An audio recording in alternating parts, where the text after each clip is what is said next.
when we do this, yeah, you punch in the clock over there, man. When we do this stuff, when Johnny has a mic stand, when he does the Seagal style mic stand, look at these. Listen to these guys. The fucking modern lovers next door. Perfect. When Johnny has a mic stand, I have to turn up his gain. His gain stage changes because he's like kind of, he's got like a Play Misty for me. I've become kind of more of a It's all kind of, posture driven. more of a kind of a Jeff Goldblum like late night. Well, I guess that is Play Misty for That's me. Eastwood. More Yeah. like this. Goldblum would play a good like jazz DJ. He's kind of sexy. Huh? He's a kind of a bit in whenever he talks. He's an amazing pianist. I'm a bit like this. I talk a bit like I can't do either. I can't do it either, but it's that kind of vibe. He's like, he's kind of a bit. I'm always suggesting things. You can't. Okay. I'm trying to do Jurassic Park. Oh, I see. You see, there's a certain. Well, I can't think of any of the lines though. This is a horrible start. Horrible. I thought we'd just hit the gate running here. Hit the gate running? Oh, see, I can't even talk. Running? It's Mike, man. He's got such a He's presence. throwing me off. He's got too much of a presence. This is a big night. We got Mike back. Yeah. It's all come full circle, boys. We got the band back together. This is almost reminds me of the Circle of Fear, which is what Don Henley makes the other guys do. Do you know about this? No, tell us all about it. Pre-tour regiment. Okay. They sit in a circle. One guy who's not even in the fucking band plays guitar. He'll play the guitar for all the songs, and they just have to sing. There's no hiding in the Circle of Fear. They call it the Circle They had of Mike Fear? Wallace like 12 years ago listening in on them, just memorized these guys singing perfect harmony. Circle of Fear. Well, I've seen it at where they do Seven Bridges Road at the start of the dock. That's what we're talking about here. That's probably a precursor. You got no guitar in that song or that intro. No. Yeah, but they know the songs. Like, they can always play them acoustic. Like Joe says, man, it's like, just because you write them doesn't mean you can play them. Nice. Oh, man, I'm not going to lie. We're talking about the Eagles, right? Yeah, man. Also, this is a Wednesday episode, and I keep saying these to our premium patrons backstage, but subscribe to our Patreon. We want to buy the Doom Tour box set from David Crosby. It's $500. It's really and right expensive. now, it's really expensive. It comes in a It's going to be about 1 Bitcoin next month. It comes in It comes in a handcrafted cedar box. No cedar. I think could be rosewood. And he's just got some corner of his house fucking full of these things, like I do Shiloh's LPs. 100%. Yeah, he's selling them out of the back of his trunk of his car. He's like, anyone want to buy this? It's shit. Like, no one says it's good. I can't. But it's. I need to see it. I need to hear it. Looks so bad, but so good. About the Doom tour. It's kind of like he's like. They're mostly it's mostly about after they play when Graham Nash has got multiple screens set up to watch Watergate and the. Is there footage trials. of that? All of that stuff. You're getting it It's all in there? Wow. Hookers and Nixon. It's that vibe. I heard the other day that Graham Nash has an audio book out. Nice. Wild Tales. Oh, yeah. It's him reading it, and apparently it is pure gold. Oh, yeah. It's just him talking, talking about all the sleazy stories, and then also just worshiping David and Stephen and going on and on. Well, those days are gone because he certainly doesn't now since David spoke publicly about his wife. That's where the breakup came, right? The schism is David's just shit on Graham Nash's new young bride and said she's corrupting him and Neil. him. Man, it was both. Yeah, that's right. The double kill shot. But Graham Nash, Days wanted to talk. What a piece of shit. I know. But Graham Nash apparently, I forget what I was gonna say. The modern dude, lovers get a beer in next you, door. man. It's hard to watch. It's this band. I'm having trouble not following this walking bass I'll line. give a little kind of rundown to what's going on here. I'm in my studio here, but it's really just over the last couple of months turned into a jam space. And there's a room next door that never had anyone in it, and now like kind of has about 18 bands in it. So needless to say, the dream is dead.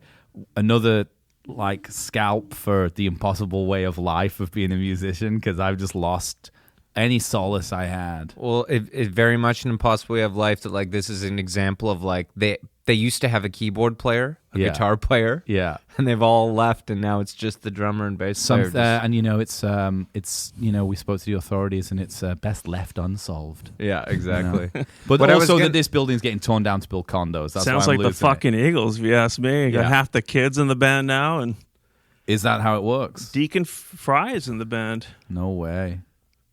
Deacon Fry. You know what's funny? When I listened to that, you sent me that, I thought they were just calling Glenn Fry Deacon Fry. Like he was like his road he'd name. become a holy man or something. Is he? Do you think he's named That's after? what I mean. Our resident deacon over here, like he leads the prayer circle similar to the fear circle. Yeah. The circle of fear is like, And then they do the circle of prayer. and then the circle jerk. Yeah. It makes sense, like 100%. that kind of regiment, making those guys like we're Yeah. gonna practice Those this, are and blue- there's gonna be they're- no hiding. You can't turn your amp No. up. Uh-huh. That's what that you're saying. Like, that's why Meisner left. He couldn't. You could. They were bullies. They bullied Couldn't him. hack it in the circle of fear. I wonder. Yeah, and he wouldn't sing "Take It to the Limit." Would he live? He couldn't do it. That he just the pressure. He didn't want to do it every No, night. 'cause I think he just didn't want to. I think he just wanted to piss off. No, Glenn I don't Fry. think so. I think he was a sensitive guy. He's more from the Poco side of things. Those guys could have been the Eagles, but didn't have the cutthroat mentality. I want to get into that the money-making mentality, the dollar money-making mentality that the Right. Eagles had. because there's a lot been said about that over the years that Poker were supposed to be the Eagles. Really? Yeah, So like it's they not were just like my positioned take. to They come were out pre- of oh, LA they and were be like that positioned. country rock band. Well, I've Yeah. heard that interview with Timothy B. Schmidt where he's like, we were all ready to go. We had it all set to go. And then I turned on the radio and I heard, well, I'm standing on a corner in Winslow, Arizona. And I knew it was all over. I was like, really? That's all you needed to Wow. hear to just give up Yeah, well, I mean, on being the really, biggest. Hanley and Fry were like the avatars of like corporate mega takeovers. yeah. For sure. Well, I And think they first yeah. poached Meisner out of Poco. Yeah. And let's face it, Poco never had a legitimate hit till what, 1980? No, like Rose of Cimarron. or Well, something. is that a hit though? No. I mean, I like Good Feeling to Know a lot. That's a great They had a lot of record. good songs. I Yeah. like Poco, but they didn't really Yeah. have like a big hit. No, they didn't. So it was one And of so those. when No, they didn't have Fry that and- money-making Fry and Don mentality. Hanley would get together at Troubadour and like plan their. Literally planned it out. Takeover. Yeah. They're like, we got to poach Meisner. Yeah. And we need hits. Yeah. Trade it. Which brings me. Yeah. This is amazing. So out of all the fucking. Yes. Out of all, how many hits do the Eagles have? At least A lot, right? two Yeah. of the top Here selling is albums of all the hits They got two written of- just by Fry and Henley. Okay. There's 5. The Long Run, all right. One of These Nights, probably the best on the list. That's good. Yeah. Lion Eyes, Shit. Desperado, and Tequila Sunrise. So they didn't even write That's it. man. the only songs that those two wrote. Yeah. Okay. What a joke. Already Gone, Jack Tempkin wrote it. Okay. Best of My Love, Souther, and then I think Hanley and Fry probably finished the lyrics. Yeah. That's the story of this band. Is they would take a song idea, Yeah. song is pretty much half over done, Yeah. and they just write the lyrics and get the credit. Peaceful Easy Feeling, Jack Tempkin. Take Jackson It Easy, Brown, too, Jackson right? Brown. Yeah. Witchy Woman, Bernie Leadon. Yeah. Leading in South. Take It to the Limit, Meisner. Hotel California and Victim of Love, Don Feldner. Incredible. And had them ripped from him.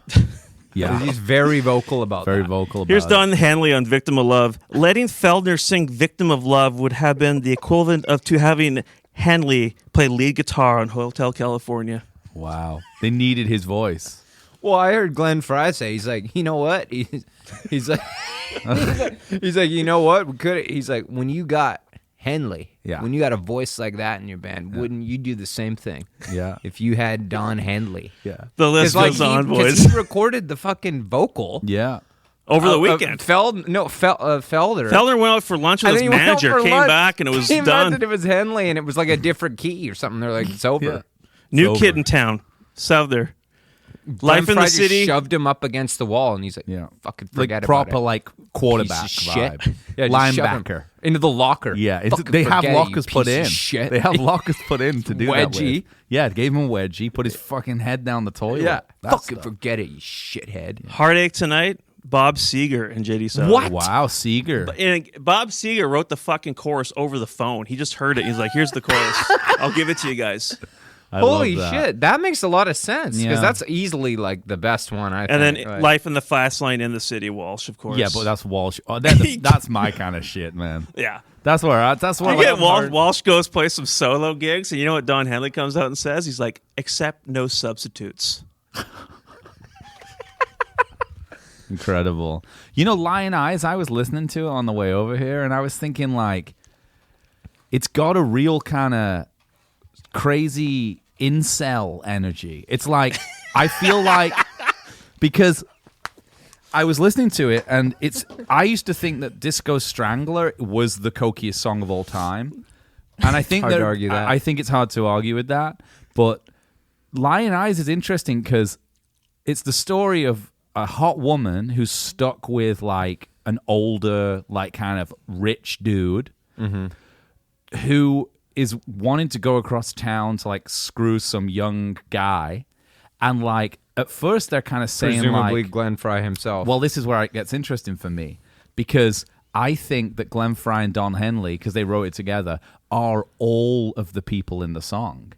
I see. They are the fat old guy with loads of money who's like, I deserve a babe for a wife, and like she's cheating on me. They're also they're so sociopathic that they're also the young guy who's like, yeah, I fuck girls. They come over to me, but they're also the girl who's like, I do whatever I want. I'm the kind of scoundrel. I think that they wrote it from, they're so into themselves, they're feeling themselves so much that if you actually listen to the song, it makes no sense. They are all the characters in the song.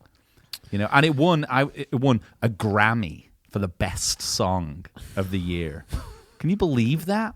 Lion Eyes. Jesus Christ. I'll tell you right now, I was unable to do any audio research for this podcast because I was hanging out last night with Alex, and I was like, you know, we're having a beer, and I said, I'll just throw on this Eagles Greatest Hits on Spotify. I don't own any of their albums, obviously. I do. And I tell you what, I have them all. I Actually. couldn't get through it, man. I could not. The first half of it. We're talking about the Eagles' greatest hits. 70. What is it? 71 to 75. So no, like the record that came out like the week after. And then my Hotel dongle California. started fucking up, Oh, and I yeah. just figured like, you know, my phone had an aversion to Oh, your Eagles phone and didn't wouldn't want let it. it play. So I was like, I heard all this fucking shit before. Michael covered this stuff. Yeah, Mike's got I've been it. knee deep all day at work in the Yeah. Eagles. There you go. Yeah. I like the long maybe if- run. They're kind of It's probably my favorite I album. kind of think of them a little bit philosophically as like a kind of doomsday project. Psychotically, for sure. Sexually, philosophically, psychotically. Because you can imagine them being like, with Geffen, discussing like the acquisition of music, like how they're going to acquire it, like kind of like corporate takeover, and being like filled with that kind of like, it's like proto Wall Street energy. It's like Michael Douglas. It's kind of brilliant. It You is. know, like you I'm could being think of like- them in the early 70s just hanging out in LA, be like, how do we make it big? yeah, Let's just get all these songwriters. yeah, to do it for us. Like, And they're here's also like, Fry's version Yeah. of Take It Easy. yeah, I was living in the same apartment building as Jackson Browne in Echo Park. I had heard an early version of Take It Easy and asked him about it. It's pretty yeah, simple enough. Yeah. Here's Brown's take on the whole thing. Glenn happened to come by to say hi, and I showed him the beginning of that song. And he asked if I was going to put it on my record, and I said it wouldn't be ready in time. And he said, well, we'll put it on. We'll do it, because he liked it. But it wasn't finished, and he kept after me to finish it, and finally offered to finish it himself. insane. After a couple times when I declined to have him finish my song, I said, all right, this is ridiculous.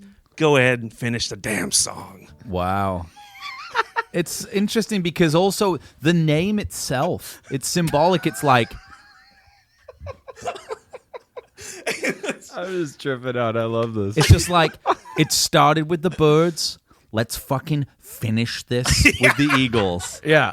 And it's like, it's kind of got like It's kind of got like a Black Pill vibe where it's like we're gonna go out and we're gonna take as many people with us as we can. Yeah. It's got a Mandalay Bay energy. It's got a kind of like I'm gonna get on that rooftop and I'm gonna just take as many people with me. That's the only option. And they destroyed as much music as they possibly could by getting as rich as they could. They weren't even just satisfied being successful. They had to take the soul out of that scene. Well, that was the only way to get like all the other people to get into it. You know what I mean? There's this whole other group of people that weren't into the whole hippie summer of love shit. Yeah. And they were like, this is, you know what I mean, too flowery for me. Or like too political or something. And there was a lot of money there. Yeah. And they were like, well, we just have to take away all the soul, all the brains out of the lyrics, most of the good production, any kind of groove whatsoever. Kind of make it comfortable for Biggest selling like, album all time. Well, 2 of the top 3 of all time. Hotel California is number 3. I thought this one was higher. Yeah, this For is a number long time, 1. I think it was. It's No, like Thriller's still number 1. Okay, well we're not talking. Yeah, we're come talking like 2 of the top 5 selling records of all time. Fucking Don Henley's the second richest drummer of all time, next to Ringo, Interesting. I would have thought richer, honestly. and he's still out there. He's like he heads the music union. Oh yeah, He's out there lobbying all the time For to Congress himself. for basically for himself to get more money. Yeah. yeah. because as you know, you can go on YouTube. What are you doing, Johnny? What the? Well, okay. It's just weird. But you can't play- These guys. I think we've turned these guys. They're doing folk next door now. Jesus Christ. Sounds like Guinevere. But yeah, if you have a YouTube channel, you can't play the Eagles. No. Even though that YouTube channel all the revenue goes to the Eagles. Yeah, you can't play it. He's on his computer insane. 24 hours a day, Yeah. waiting, kind of like a spy for like. He's just going through things that are hashtags for the Eagles, shutting stuff down himself. Which funny, Team a of guy lawyers. so just like going that route made his whole career with working with other people. Yeah, absolutely. Well, he's a You know what blew my mind is like, what's that? What his first signal that he did? He did. Boys of Summer. Yeah. Mike Campbell. Mike Campbell fucking wrote that song. Yeah. It's crazy. Tom Petty wouldn't do it. You know, like how much fear there must be. I've seen an interview with Mike Campbell talking about that song, and he says, I had this song. This is how this shit works. He said, I had this song, and I played it to Tom because I was messing around with drum machines and stuff. It's like kind of Dave Stewart, mid-'80s. I got a Lynn drum. I'm doing this thing. Been hanging out with Jeff Lynne. You know, it's like Yeah. that kind of vibe. And I had this song, Boys of Summer, and I played it for Tom. Is Jeff Lynne, is the Lynne drum named No, after it's Jeff not. Lynne? But it's like, but he's kind of like, no, but he's like, no. But you know, Keltner Strange played the coincidence, though, samples 'cause- on the Lynn drum. Also a bit, Keltner, it's Keltner's snare. should be called the Jeff Lynne drum. Yeah, but it's basically. Keltner's snare. Like literally. Like he was like agreed. The most like, just perfect like, agreed. crack. Yeah, it was just Yeah. agreed that he had the best. Wonder like, what he kind got of- paid to do that. So, you know, Campbell's saying like he's got his song and he plays it to Tom, and Tom's like working on like I think like Full Moon Fever at the time. Does that make sense? That track? Not a lot of it good would have been. songs It on would have been Earlier? the time I think they were doing the Alice in Wonderland video song. Or Into the Great Wide Open? No. Oh, no, yeah. way before that. The Alice in Wonderland. Yeah, I know the one. is. That Don't was- come around here no more. because it's got the same. Oh, like, it's Dave Stewart era. yeah. Okay, is that the Alice in Wonderland one? I'm thinking of the Johnny Depp one. Johnny Depp's What's in that? that one. Two gunslingers? No, that's Wildflowers. Or That's something. 90s No, territory. that's like We're talking 80s. like 84, 85. 84. So it's like Two the one. gunslingers are then whatever. Yeah, that's like 91. Oh yeah, that's I think 93 that's maybe. The one he did with you know, the most famous guy did all that shit. Rick Rubin. Oh yeah. Two Gunslingers is on Tom Petty and the Heartbreakers, the one Into Great Wide Open one. Yeah, yeah. Okay. Yeah. Okay. Yeah. Let's And that's when we Stan gotta Lynch get knee got deep back in in. fucking Don Henley Well, listen. using people to So- further his career. So Mike Campbell plays this song for Tom. Tom's like not into it, but he's not like not into it. He's just like, I write the songs, man. So Don, but like some manager guy or like Geffen's probably around. I mean, he's a major part in this, like the money making machine, the money making mentality. So he hears it and he's like, "You should play this for Don," because like they're known Don's as the guys. They're known as the guys who like that's what they do. They're like they've got. It's kind of like a scouting system. Play this for Don. It's only half done, but he'll take it. He'll finish it, and he'll be a fucking hit. They've kind of got a scout, yeah, and he won't give you anything. He's kind of got a scouting system around, you know, Right. like, you know, so like he's got people everywhere listening, ears everywhere. Operatives, yeah, kind of operatives for sure. Yeah. And Mike Campbell played him the song, totally the same situation, half finished, half baked. Don says, "I'll take it from here." Song goes to number 1 immediately, and Mike Campbell said they were working on a record, the Heartbreakers, and they went into the car to like listen to like the mixes that they were working on, you know, to see the sound on it. It's like him and Tom was sat in the car and turned on the tape machine, but like it was on the radio and that song was playing, and Mike Campbell had spent so much time trying to not get Tom Petty to hear it because he was so scared that Tom Petty was going to freak out and be like, "You fucking gave this song to Don Henley and it's number 1." Yeah. And apparently like the song came on and like Tom kind of perks up and is like, "I know this song," and just looks at him and is like, "Good job, man. Good job." And Mike Campbell was talking as if this was like nice of them, like everyone was being nice to him, like that his like fear of both Don Henley and Tom Petty was like not part of the story. It was just like, I just like, that's why Tom's such a great guy. Like he like said it was okay that I gave 3 it to years Don. later he does a solo album. Yeah, exactly. Exactly. It's they're, you know, these guys are cutthroat. I mean, that's Don Henley post, you know, 16-year-old girls ODing in his bathtub. That's kind of where he was at that time.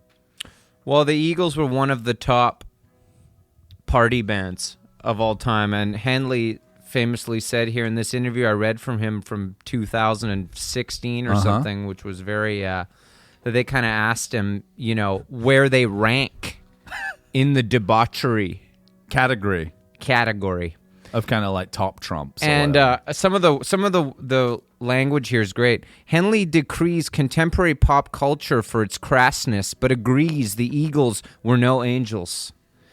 Would he place them above Fleetwood Mac in the bad behavior Super League? like the Sleaze Super League. No, he says, laughing. We didn't sleep with each other. Zeppelin would be right up there, and The Who and the Stones. So would we. But I've never tried to chart it out like that. Obviously, we weren't as bad as our reputations because we're all still alive. Interesting. It is I true. think you think Joe Walsh out of that band is pretty clean cut. Yeah. Yeah. I think so. I think the rest of them are pretty like kind of corporate elite kind of vibe. I see you brought that book about Aside- you know, the all financial. all the devils are here. Yeah, I wonder how much they feature in that. Geffen Very is, similar. I mean, Geffen has like, I think like, if you look at like modern art acquisitions and like the sale of modern art, like he's owned at some point like 7 of the top 10 selling paintings of the last 80 years. Like Jackson Pollock's number 5, things like that. Like it's like bought by David Geffen for $60 million in like 1968, sold by him for like $120 million in 1972. Like he's like an art guy, like to hoard and store his wealth in. Like the guy is like a culture guru, and that's kind of what the Eagles are. Is like, you know, he's paying all this money to David Crosby. He's giving him like $1 million, being like, do as much coke as you want, get, you know, all your friends to play on this shitty record where you haven't even got any lyrics. It'll pay dividends because it looks good, the culture's good, it's zeitgeisty. And I think he's the driver. He sees it in like the Eagles. He's like, there's the end game is a band that is going to just like rip the soul out of all this stuff and take it to like, you know, people listening to that shit in like Vietnam and thinking that it's all fine. Well, even if he gave them like $10 million to make 10 piece of shit albums, yeah, he's banking on the fact that Mike Campbell's going to write one song that's going to make them like 80 million. Yeah. So, you know, it's all good. If the bar bill's, you know, half the price of the studio, then there you go. Where'd they come from? Like the guys, what scene? Do you were know they what in? the Eagles were called before they were called the Eagles? I don't know when did Laura Nyro's band, The Shilohs. as well as Graham Parsons' Yeah, band. they were also called the I Shilohs. thought they were just called Eagle. That's cool. I thought too. they were also called the Shilohs. Really? I don't know. I don't know about that. I remember finding this out and being really upset. I know I that Don Feldner played in the same band back in somewhere in Florida with Steven Stills. Gainesville's where Petty's from. Yeah. So Stills. Feldner taught Petty. Really? Yeah. Interesting. So that's the Henley dimension becomes more interesting there with Petty. Yes. Or maybe there was a competitive Stills, scene. that's not surprising because he kind of Military family. He dips his toes Yes. into every scene there is. Stills, He famously, Graham Nash famously said, The thing with Steven was, if there was a jam happening, he'd show up with his guitar out of nowhere. It could be in the middle of the desert. If there was a blues jam happening, there would come Steven popping out with his guitar. that's what he said. Graham Nash's vibe's so cool, That's why man. he's He's got, just like, kind of so- knows it's crazy, but he's like, I don't think he does. You don't he's think totally so? fucking out to lunch. I think he knows the whole thing's crazy. He's been in the Hollies, like he's just like, I'll go along with this shit, but like, He's talking about apparently in this audio He's book. kind of like the cult victim. Like he just got True, I think he yeah, got he has a- swept up by it all. he has a He's just little like, bit of a- yeah. that whole thing could have done no wrong to that guy. yeah. Well, I've often said like that, when he knocked on the door and Stills and Crosby are jamming, in a parallel universe, I'd answer it and just be like, Graham, it's not worth it, man. Don't go into Mama Cass's house. You mean that was where they before he walked in to live the song Triad, the Yeah, three of them? Exactly. Yeah. Crosby blocked me for asking him if the song was about the three of them on Twitter. Yeah. I asked if Triad was about him, Stills, and Nash. I saw some guys. In the Nash audiobook, apparently he said he talks a lot about David Crosby's crack and cocaine addiction Yeah. and how he kind of loved him out of it. Well, he and had all the that. wisdom to say, wearing a kind of Dennis Hopper style gas mask and like after about 10 years to where say, they would just David, turn enough's enough. they would just apparently David would go into the fucking wisdom. bathroom. Apparently, I just had a conversation today. He'd go into the bathroom like to freebase every 10 minutes during like a session. Yeah. And then he'd have like boils on his face and shit. And he's like, We just all turn a blind eye. and then finally in the 80s, he had the foresight The to tell wisdom him- Yeah. after he'd gone to jail Apparently, for 5 the music years. just made up for it. Yeah. But he said, David had a real problem. He said, I did coke from about 1967 to 1989, but I was never addicted. Nice. That's what he said. I was never addicted. Fuck yeah. 21 years, never addicted. I know in Vancouver where there's a copy, a used copy of Wild Tales. Oh, nice. 'Cause I Well, saw now got to it. get the audiobook. Apparently, we could Yeah. just fast forward to any chunk and it'd be like a better soundbite than we ever do.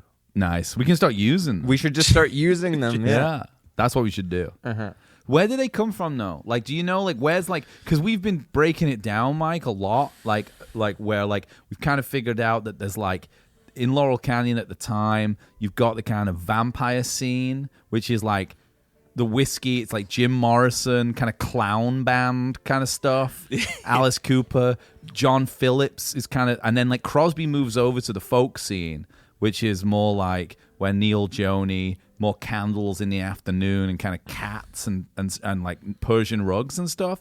Where I don't know where Glenn and Don fit into the scene. I don't know where they're from, but they're where definitely did they land? bona fide pirates Okay. posing as pilgrims. Interesting. Right. But I Yeah. think they're also like they took what the vampires started Right. and then just totally drove it into the fucking ground. You know what I mean? But did they play in bands prior to the Eagles? Like, Well, Bernie did- Leadon and Yeah. Fellner both played in the same band with Stills They're- back in Florida. oh, they- So I know those guys are from Oh. down there. they're kind of gator music. One Kinda can got only an hope. alligator vibe. Well, Henley, I was reading today, he said, what set them apart from these other kind of wussy groups Yeah, exactly. was that they were tough. Tough. like kind of Steel. working class Right. towns, Communities, yeah. working class communities, They had working class steel. families. So he's like, we were tough motherfuckers. Yeah. I could see that. I Yeah. buy that. I wouldn't want to run into either of those guys in a dark alley. Anybody that can make Joe Walsh sit down in the circle of fear has got to Yeah. be a tough driven 100%. SOB. He didn't even know where the fuck he was at that time. Circle of fear. Also, like, He's that's in a hot air In my balloon, mind, dude. in my He's an mind, I hot air still balloon. don't acknowledge He's that just Joe doing, Walsh He's was just an doing eagle. one of these. It's funny with Joe Walsh. I love in the Anybody watching, I'm Yeah. pretending like I'm singing a fifth harmony part to Seven Yeah. Bridges Road, but I'm actually not singing. but they got him in Great podcast. Podcast. Podcat. Glenn Fry's like, not sure I heard that fifth part Yeah. there, Joe. I don't know, man. I think that like Shoves him into the locker. I don't think Joe would stand for it. I think that they like I remember in the documentary thinking it was amazing. Like they're like kind of they almost like are like coaches of the band because they're like Well, they're corporate owners of the band. exactly. And Walsh and Timothy aren't. No, I they're know. basically hired guns. No, I they know. have no stake in the No. band whatsoever. Do you think they think of themselves more as a band or a corporation? A corporation. 100%. Like, luckily, Feldner was He part got owner, in so early. he filed for whatever divorce. Yeah. Let's put it that way. I'd just like to let everybody listening know that we all knew this was coming because all I've been talking about is how much I hate the fucking Eagles and I didn't want to do an Eagles podcast. So I'm just sitting back watching the show here. This is where it Get and I ends. have to though. drink Get my way drunk and- out of this one. Okay. This is where it ends. It has to end here. But I think that that's interesting because with regards to like their acquisition, it's kind of like sports That's a what bit it is. too. Well, And Henley- no, the acquisition of Joe Walsh in the documentary is really interesting because they're like, I was surprised. He's the only guy. They're that- more like a sports franchise. they are a sports franchise. They are a franchise. Who's They the have- general manager and Well, who's the it's like- coach? Geffen is the owner. You could say Geffen's the owner, and the managers are Fry and Henley. 100%. And They see a burgeoning scene. Okay, Yeah. Meisner, let's poach him. Yeah. Leadon, Breeder Brothers, let's poach him. Yeah. Now we want to go a different direction. Feldner's kind of a hard rock guitar player. Get We'll Souther get him. out. Souther goes, he's pussy. These guys are pussies. We're going hard rock. It's like knowing that like, it's kind of like with the David Bowie thing where he was like doing Hunky Dory because we did this like, I think it's probably going to come out after this one. But so, okay, Hunky Dory's coming up, guys. But he's like doing Hunky Dory, but he's already making moves to be like, I need to go. Well, it's like Ronson. drafting a team, Like drafting I need a players. glam rock band. I'm gonna do Ziggy. I'm finishing this off, but I already know that like folk's done, so I need to switch gears. So like with Joe Walsh, they're already making moves. They're like hard rock's coming. Like we've destroyed folk. Now we're gonna take out like James Gang, ZZ Top. We're gonna fuck that scene up too. Yeah. Because They're kind of like the Miami Heat that destroyed basketball in a way. or Yeah, like it's maybe true. like the Nets are doing it right now. I stopped following basketball Right on. after Miami, Yeah, but They're all doing it now. they're all doing it, dude. What about the Arizona Coyotes? And for everybody listening, Oh, you fuck. should know that the three of us used to have a sports podcast 100%. called High Roller Radio, I actually- where instead of saying we were going to talk about music and then not talking about it, we would say we were going to talk about sports and then we'd talk about music. It's true. That being said, I'm willing to. I don't think people know this listening, but I actually consider this a sports podcast. Still, A lot of people don't know well, it's that. for sport. well, Yeah. aren't we charting in the Canadian sports podcast? Sports commentary. yeah, Yeah. sports commentary. It's like Yeah. we're top 30 or something. Well, like I mean, Jay is a big and fan. climbing. Jay, Do you know from- Jay Onwriter is a big fan of our podcast? Jay who? Jay and Dan on TSN. Well, really? It's just Jay, actually. Well, Dan got canned, but Jay follows us. We big messaged fan, major Nice. player in our. thinking about getting community. him on to talk about Team 1040, dude. That's some local shit that no one's going to understand. And No we're one's gonna like want it. number 6 podcast in the UK. The UK, so we can't So- talk hockey anymore. No. Unless it's field hockey. Field hockey, yeah. Commonwealth. You know anything about sports. field hockey, Mike? No, you know I don't. But they loved. It's they funny, loved though, Joe Walsh though. That's But Fry and Henley said he's like, me and he talks about them being like the kind of managers, Yeah. and because he says, everybody loves to hate those guys in the band. It's like Jagger and Richards, and they just tell everybody else what to do. And yeah, they probably didn't have a lot of friends in the band, but like they got the job done. And he's like, and Roger Waters and everyone else. I thought it was interesting he threw that, and which is true, I guess. It's true, yeah. They kind of see the themselves Kiss as thing CEOs. too. Kiss has that total philosophy. CEO They're kind of the mentality. It's the CEO dollar money making mentality. Yeah. It's like because everyone loves Peter Criss and like Ace Frehley. Yeah. And then Stanley's got to come on and say, well, yeah, blah, blah, blah, but we got the job done. We got the fucking job done. Exactly. You need guys like me and Gene. Who is it? Yeah. Simmons and Stanley? Oh, Or yeah. the- It's Simmons. Simmons is a cutthroat business. Let's do a Kiss podcast and I'll have nothing to say, too. We're talking about guys who saw where the money was and went to the crossroads, and they did it. It makes you Surprised they didn't get Clapton in the group. It makes you real. Honestly, the story of the Eagles makes me at least very skeptical of culture in general. This is a bit heavy, but it kind of makes me a little skeptical because How so? You because lay like this out for me. what's its point? Like what's the point of it all? It's pointless. If the Eagles can manipulate culture so easily, and I like the songs to the point that they have two of the top selling records of all time, what's the job of culture? Well, I think it was just, I know what you're saying. It's like you hope that, you would have hoped after let me have my honey cruller here and I'll get into this. Is that a honey cruller? You would have hoped after, Jealous. I thought you were intermittent fasting. I had a Whopper for lunch. after the swinging 60s, Yeah. we would have all hoped, man, that people Dig would yourself, have man. that the art and the music would have shown through. And I see what you mean. It's kind of interesting that just like how that easy it is to somehow just- a band that was like not even nearly the best band became the biggest band. It's Yeah. like there's Because something. they had the advantage of looking at all the failures. Interesting. So we see the Burrito Brothers as like Yeah. the grandfather of all that shit. Yeah. But they were a totally. fuck up band. Yeah. Couldn't get their shit together. Right. Poco couldn't get their shit together really. No. True. So they saw all that. They're like, okay, it's got something. but Yeah. what does it need? Yeah. It Totally. needs two. And it doesn't. proper- And it doesn't need really good records. Well, apparently. they had hits, man. They have yeah, but hits. like Why that's would but the that's fucking- what I'm saying. But like, They got big songs. yeah, but they have. But I know they're big. But this is what I'm saying. Yeah. Like, and they but- sourced it out like a. Exactly. They kind of outsourced it. They did, yeah. They outsourced their writers. Yeah. It's true. It's really interesting. But also, what I would say But why are they one of the most hated bands amongst music people? And you know this. Everyone Yeah. you meet who we know always I says kinda the Eagles. Like them. kinda yeah, no, like you them. After kind of prepping like them. for this whole thing, I'm kind of into them. No, I know, but like I'm you're not saying that into ironically them either. like I respect. you know, you're not into them like other bands from that era. And No. like people we talk to who we know, yet they're the biggest band. Well, like kind of a Nickelback vibe. It's maybe. like the Big Lebowski thing. I hate the Eagles and all. It's like a thing. It's like a joke that they're bad.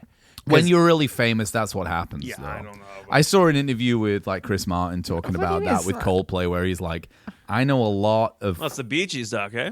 yeah, where he's like, Yeah. when you become, I know, and he's actually quite nice, and I think he does a good job in that. Where he's like, when you get really big, there is an inevitable massive backlash against you, and I know what that feels like, and Yeah, you but just they have also to are kind kinda of keep your bad. eyes on the prize. Who? Coldplay. Well, they're only as bad as the Eagles, I guess. Yeah, but the Beatles are good. The Stones are good. No one goes around. They're huge. No one goes around talking about how the Stones suck.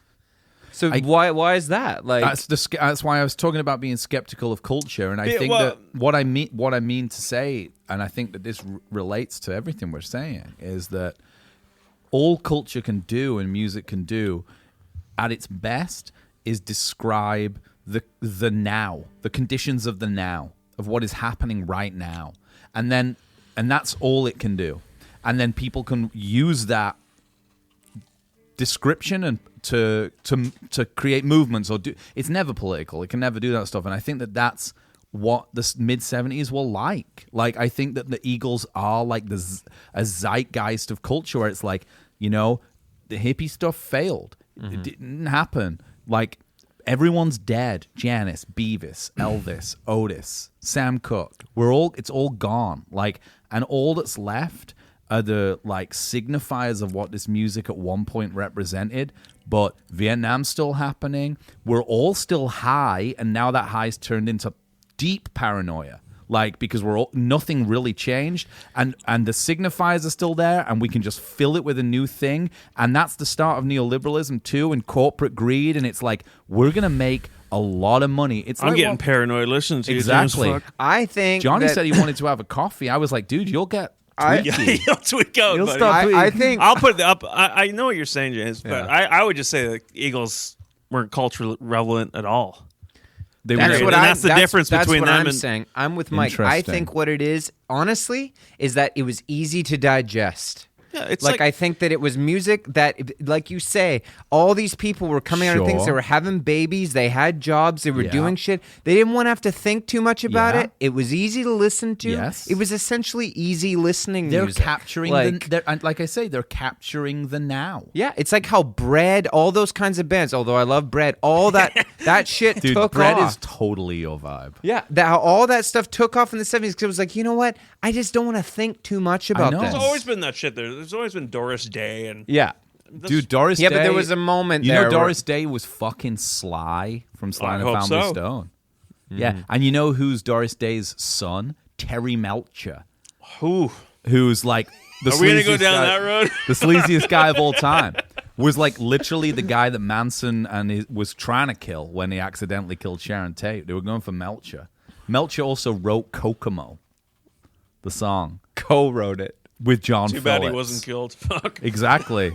We were thinking that's the sleaziest songwriting team of all time. John Phillips, Terry Melcher, and Mike Love. Kokomo. Yeah. Writing about an imaginary island. Which Brian Wilson, up fucking until last year, Epstein thought was real. anthem. And Johnny Payne. Johnny Payne. Yeah. Yeah. There's an interview with Brian Wilson from last year There where is someone asked one him in about the Virgin Kokomo, Islands, by the and way. he's like, and he didn't know it wasn't real. Yeah. He thought it was a real place. Well, And it then I is said that to Johnny, and Johnny was like, "It's not a real place. Well, it is. It's not off the Florida Keys, but there is a Kokomo. Is it near Aruba? It's not near Ooh, I Want to Take Ya. No. You're saying that Ooh, I Want to Take You is not a place? I thought that was in French Polynesia. What are you talking about? How's your honey? Well, we've already cooler? talked about everything I know about the Eagles, so what else you guys Oh, got? look, this guy's like unplugged his mic over here. What is this, a shit show? This Am I is some on high here? roller energy here. Am I on? Am I on? Am I you're on the on, right buddy. chord? I don't know. Let me check. This is the second. It's been up for the last hour. Yeah, no, I got you. That'd be great. I'd love to Maybe start all over. those quotes were Johnny's mic. I'd love to start over, honestly. But that's what I think's going on with the Eagles. I think that they're an Huh? expression of the culture of the mid '70s, Yeah. ultimately, which is like People get older. pretty bloated at that point, and that's like Fleetwood Mac too. Because of songs like Hotel California. You know what's interesting about Hotel Life California, in the other Fast than Lane? it being a fucking wicked? No, I like the sleazy stuff. I love But when that, the that Eagles. stuff references the lifestyle of the 70s, Yeah. right? So is that what you're talking about? I The think I culture just shit? mean like no. I think their sleazy stuff is actually pretty cool. I think that's like pretty. Just radio rock. Yeah, but I like Johnny's just like, fuck these guys. Hotel California is a cool tune. Yeah. I'll tell Feldner that, man. That poor guy's got I to like the schlep guitar around solo. the casinos with a Pro Tools thing on his voice. Have you seen Feldner? He's got a tour? Pro Tools Well, he rig. really tried He's got like a Auto-tune rig. auto tune on his voice. Are you kidding me? No, Oh my god! So he's not included in this new live show they've done, Mike. they had Tell a us very about that. tumultuous lawsuit for him to get out of the band. A lot of lawsuits. So tell me about this new. The Eagles are back, right, Mike? Jesus, These guys are doing some Asher and Swami shit next door right now. I feel like It's they're getting running the psychedelic. gambit of like '60s I don't know what's counterculture. going on next Yeah. door. It's like They went from kind of 50s Bye Bye Love doo-wop of 2 minutes ago. to folk And to now they're in kind of like like now they've gone to Rishikesh. yeah. They've kind of had like a They're just doing the Beatles' journey. yeah, 100%. They, like they started condensed. with kind of like Hard Day's Night kind of boogie rock, and then they went to like rubber soul folk, and now they're on to kind of Soon they'll just be they'll be doing blues. They're kind of jamming. they're in doing the Everly Everly Brothers Brothers a lot. actually. Yeah. Yeah. But anyway, I was trying to research for this fucking thing. Yeah, And I we noticed do that the- a lot the- actually. We've been I noticed on the Wikipedia Eagles had a new all year. album out, and I was like, 2020 is like, and it was like a live album too, like live at the Coliseum, kind of like Pink Floyd style. Oh, yeah. like at the ruins. I was like, Oh, a I'm like, Pompeii when did they kinda get the energy. chance to record this to a live audience? So I click on it on Spotify. And then every third track is like one of the Eagles addressing the crowd. It's like a little message from Joe, Nice. little message from like Timothy B. Schmidt. Hey guys, how y'all doing out there? And it's obviously a fake crowd noise. And then the crowd, and then that sound from like if any of you use like a MIDI controller in Logic, where you you set it up like applause and laughter. Yeah, sure. Click that, and then you hit like the F sharp key, and it goes woo. That's when Nice. Joe Walsh introduces Deacon Fry, which I thought was his nickname. Do you think he's named after the Steely Dan song or Deacon Blue? Like, what do you think? I think it's just because he's. Well, You don't think it's because all those guys love Steely Dan, right? Because they're Yeah. real. They're like they're just real Their musicians. egos are so bloated Yeah. that when Steely Dan referenced them in a Yeah. very negative way. Yeah, Is they're that like, referencing them in What a Fool Would Say That? You think? No, that's referencing like the sea, Crosby. the 60s. Monterey? Like, Like, we'll get into that after Yeah. because that's a good question. Uh-huh. But because like this is like welcome to like thanks, Mike. Sorry, Mike. You should Yeah. have someone to be like, yeah, no, actually, we'll get Do to you want that. me to write later. that down?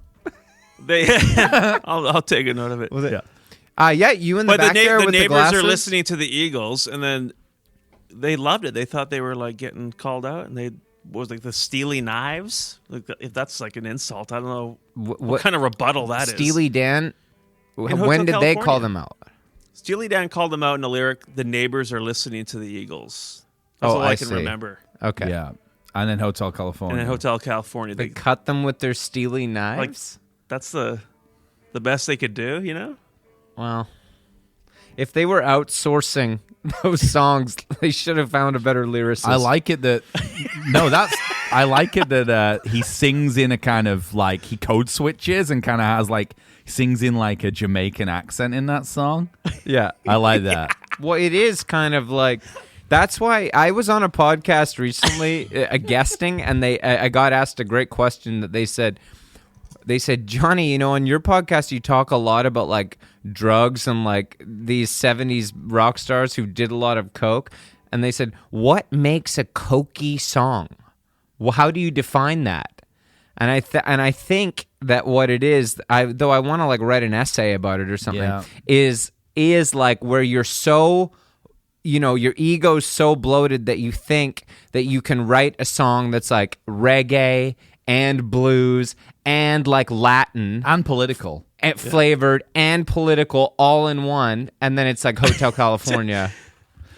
I mean, Or it's the Just just- tell them to listen to like "Love the One You're With" live. 100%. Or Dark Star. Yeah. Or It's just still, the whole Steven song. Watch that. Yeah. Dude, have you thought about that riff of Dark Star? Steven Still, it's like that Boom, riff boom, is like boom, where boom, you're so boom, high you boom. think it's a great bong dong dong dong dong dong dong dong dong dong dong dong. Cocaine. He's like, this sounds great. Yeah, but that's better because it's JJ like he's making like a bummed. statement about it. Yeah, he's bummed. I mean, Dark Star is up there. Stills has some of the cokiest songs of all time. I know, for I sure. should- Dark Star and Love the One You're With for sure. Because Watch that live. You'll get a good idea. The message of it's weird too. It's just like fuck the person who's Yeah, closest. fuck the one you're with. Like- with you, baby. Yeah, fuck it. My wife's at home, but like, listen, I'm on tour. Yeah, Like we're on. it's about me now. Disco Strangler is the cokiest song of all time, Off the Long Run by the Eagles. There is no, that song, that's like what you just said about like, I think I can do like reggae, blues, politics, and rock at the same time, but I've done so much coke that I'm also going to change how rhythm works. Yeah. Like I've got a different like kind of rhythm. Like it's not even a normal Western rhythm. It's like, it makes no sense. Well, how many genres are in Hotel California? Because we got reggae. for sure. We Flamenco. definitely have flamenco. Yeah, we got some Definitely have like proto 80s soft metal. there's with definitely the blues rototom in the lead stuff. in the lead guitar playing. There's blues. It's kind of Yeah. calypso too, with a Yeah, a lot of that. reggae too. He's I guess. code switching vocally, so he's doing like Rock. he's doing like rock, but sung by like King Tubby. On the dark desert highway. Yeah. It's kind of almost Indian too. It accidentally. Some of the prog. His version or Johnny's? Yeah. Well, Johnny embellishing. sounded a little I'm bit like he was Ravi there for sure. He had Does a he Ravi sing? vibe. He sings, he like sings with his listen. guitar. He sings with his sitar. Man. Sitar? Listen, Does he you play can't guitar? listen. If You know what I mean? He probably can play guitar. But a okay, motherfucker. I was. You're talking about like how everyone in the mid '70s is like, oh, you're just like, I don't want to think anymore. They're settling down. Yeah, They're getting older. But yeah, it's not that like we're talking about 1975, 1967.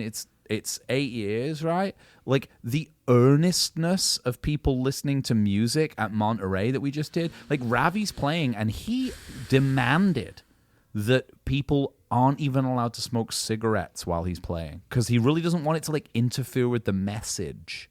And it's the same. You see like Four-Way Street. They're all coked up playing like acoustic versions of songs to 100,000 people being like, guys, you're going to have to be quiet now. Otherwise you won't get the message, you know? Mm-hmm. And it's the same. What I mean is it's the same music. Like Taking It Easy is the same music as the 7 years prior. Not even like 5 years prior. Like Harvest's what, 72 or something? It's the same style of music, but they've convinced people that they actually don't have to earnestly listen to it. Like, you don't have to. It sounds the same. It's the same instruments. The lyrics aren't even that different. And it's just like, but you don't have to listen earnestly. You can just like have it on in the background. Like, just like live your life. You're right. Yeah, It is fucking- smart. It fucking is smart. thank God for that, man. I don't want to have to fucking think. I don't Well, want to that's I don't why- feel like, I love the Eagles, man. yeah, I don't fucking. You know what I want- mean? Like, I love Boston, dude. Yeah. Give me the first album all day. That's Yeah. why. He was thinking, though. Well, that's Yeah. cool though. that guy was like, There's basically, That's a perfect album. There's He not, was a, kinda there's not a music- stinker There's on more it. music going on there. that guy was in a fugue state. I was, kind of by himself working on tunes. Building a studio and stuff. in his like- mind, building a studio. He also was probably into like train spotting and stuff. He was like kind of like a bit, he's like a spectrum guy He's a bit spectrum, yeah. for sure. Like he's like really into like okay. He also killed the lead singer, but Brad Delp. Tell me all about it. He killed him? Yeah, dude. How? Just emotional torture. Yeah. Oh, okay. Oh, okay. Sorry. There's not much of that. Any. But Tom Schultz is such a nice guy on the exterior that no Yeah. one ever talks about it. Interesting. So you're saying Like he I'm just killed letting you him, know. he I'm killed not him. saying anything. on the I'm letting record. you know. You're saying that he killed the lead singer. Yeah, he left a suicide note, and he said, "Tom's been a motherfucker to me, and Wow. I'm going to kill myself." Wow. Wow. Did any of the Eagles go out that way? They're all Well, I'm alive, sure- man. Yeah. Well, Meisner's fucking homeless now, thanks to the Eagles. They so. kind of said, "You leave, we'll ruin you." And None we'll of take, them take have That's it what down." really struck me too. Oh, no, with this, Fry's like, dead. this fake. Yeah, but he just died of actual stuff. Yeah, the doctor killed him.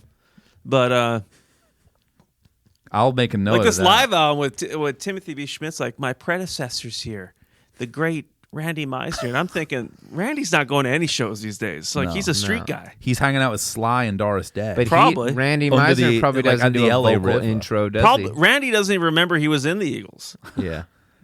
Well, Joe and Walsh- you know what? And he's been erased from the corporate history of the Eagles, so he probably wasn't. It was so fucking bad being a part of the Eagles that I think guys like Leadon and Meisner Souther just said, and "Fuck Souther. it here."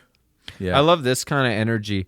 Like, so Frank Ocean sampled some parts of Hotel California. Bad move. recently. Bad move, I buddy. didn't like pay. And I just love this language with Henley talking about it. He says, some of these young kids have grown up in a world that doesn't understand or respect copyright material or intellectual property. And he says, they look at songs as interactive playthings. And then It's exactly what Don Henley did his whole career. That's what kills me. Yeah, and then this interviewer says, was he not flattered that an artist of Ocean's cool caliber? And then Henley says, I didn't think he was cool. He interrupts. I thought he was a talentless little prick, and I still do. Money doesn't buy you happiness, man. He's a crunchy old man. It's like Who got away with... he's just on his own crusade now in his old age. His Yeah. band's basically dead. It's kind of a QAnon energy. He's kind of on... It's like we gave our old people the internet, and this is like, he's just like, oh, I can just be on this all day. He's just on the like, internet Skyping in with like congressmen. 100%. He's like, help me. Yeah. Because people are sampling my music, putting it on YouTube, not paying me. No, and I also don't... Yeah. He's kind of got this like reddish hue to his skin too, like kind of like yeah. Brian Burke from years of drinking. Yeah, even though yeah, I don't yeah, think he yeah. has. I think it's just the stress No, it's of just, knowing people are like, it's just like that using kind of him. like permanently looks like he needs to take a shit kind of vibe. But the shit is rage. Yeah. Yeah. Funny enough, the union he's like president of, it's like co-authored by him and Courtney Love. Interesting. So these two people who are That just makes like sense. Have a lot to lose. lot to lose. a lot to sense. lose. They That have makes a lot of yeah. sense. That's a sleazy scene. Yeah. One way to put it, or two people who've been completely ripped off by the industry. 100%. They both seem like they've been ripped off by the industry majorly. Haven't got what's coming to them. And you're kind of like, that's their press angle. Like they hire some kind of like Blackwater press, like deep state press company to say that kind of stuff. Yeah. Like, you know, like To say that the guy who is the singer on the number 2 and 3 best-selling album of all time been is like, ripped off. hasn't gotten what He's he's worth due. $200 million. let him be. Yeah. Give Also, him what he's earned. He's willing through to talk about everything except those 2 16-year-old girls he killed when they died after he fucked them in anything. his He'll in this interview he says he said the interviewer says he'll discuss anything except that night. Yeah. That's off. Just a word of the wise guys. When you edit this saying, please don't play any Eagles over it because it'll get taken down. We should try it out, see what happens. Right. You know, Well, they're wait till getting- James gets on Reddit, dude, and starts fucking posting shit about Don Henley's rape allegations. Yeah, absolutely. I guess like Walter Becker did a similar thing and became an avocado farmer in Hawaii. Well, it wasn't similar in that the woman actually died. Yeah. Well, I think one of them died at Henley's house. Oh, really? Yeah, I think that he called Geffen up and was like, Yeah. make this disappear. Oh, right. That's right. That's when Yeah. he wrote the lyrics to Dirty Laundry. He had a writing partner at that point. Yeah. That was when the press were talking about his murder of a 16-year-old girl. Dirty laundry. And he's like, be. stop airing my dirty laundry Yeah. out. But guys like that, I read about, he's like an avid environmentalist. Nice. So he'll hide behind some Of course, yeah. bullshit cause Yeah, like that. yeah, to- yeah. Smoke and mirrors. Yeah. Well, a lot of that kind of energy, like you see a lot of that kind of like 80s corporate energy. Those guys will be like, they use like Eastern mysticism because they grew up with like Ravi and a lot of the Beatles stuff and like the Rishikesh Swami scene. So they'll use a lot of that to be like, oh yeah, like I've like destroyed like people's lives. I've like pulled down the Amazon rainforest, but that's not the real me. The real me is transcendental, and I'm into yoga and the Beatles and all that kind of neat stuff, you know. And that's kind of his vibe, you know. Yeah. He's like, no, listen, we're destroying the planet, but you know, don't worry about those girls in the bathtub. Yeah. Underage girl ODs, and the song's really about how the media and news isn't doing their job. Yeah. They're not talking Fake about news. the right thing. Yeah. Fake news, It's like, dude. come on, buddy. Yeah. We know what's up. It doesn't matter that he had like a kind of like a runner who would go out in a car and just like scour bus stops. Yeah, absolutely. For like transient women Yeah. who are arriving in LA looking Yeah. for a job. Yeah. And be like, hey, you want to go party with one of the Eagles? Yeah, 100%. That's a good vibe. Yeah, it's a sleazy vibe, man. Salads and sun, baby. I always wondered whether That like song's about the Beatles, I think. But I always kind of thought Crosby in a white a Monterey thing. It's kind of Stetson. Because hat. Lennon was wearing that hat at the time, and there was a reference to Old Brown Shoe, which is a Beatles song. Okay. Okay. And Lennon was all about just this Right. kind of While he- shallow idealism. While he was slapping around everyone in sight.